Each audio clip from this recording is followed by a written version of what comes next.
kurz pod vedením Vaška mi dal strašně moc. Dokázal mi, že člověk opravdu dokáže víc, než si vůbec může myslet.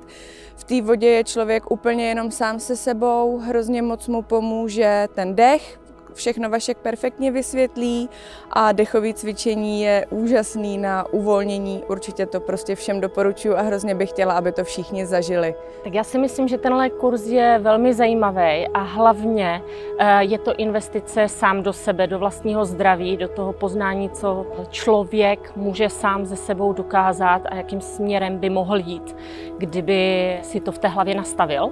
Mě samou to tak zaujalo, že jsem ten kurz koupila i mému příteli. Myslím si, že tady není o čem moc přemýšlet a stojí to za to. Já jsem byl u Vaška na kurzu zhruba před rokem.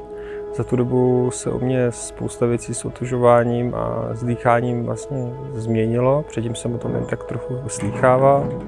A v podstatě po tom kurzu jsme s kamarádem často praktikovali dýchání a ve spoustě věcech prostě v mém životě došlo ke změně.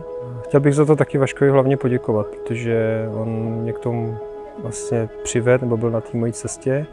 Já když jsem byl na tom kurzu, tak jsem si uvědomil, že ačkoliv předtím jsem s otužováním neměl žádné zkušenosti a na tom kurzu možná tak 2 lidi se trošku otužovali, všichni ostatní byli nováčci. A překvapilo mě, že vlastně všichni potom šli do té vany. Je to bezvadný. Já jsem od té doby, co jsem absolvoval ten kurz a začal se pravidelně otužovat, tak jsem vlastně nebyl nemocnej.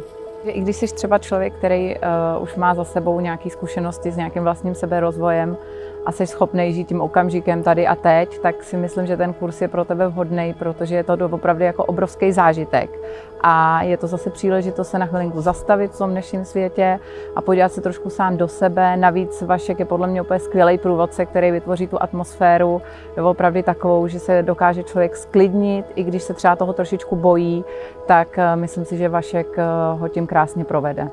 Ty lidi, kteří už se dostali do té fáze, že o tom váhají, tak si myslím, že to jsou ty správní lidi, kteří by tam určitě měli jít.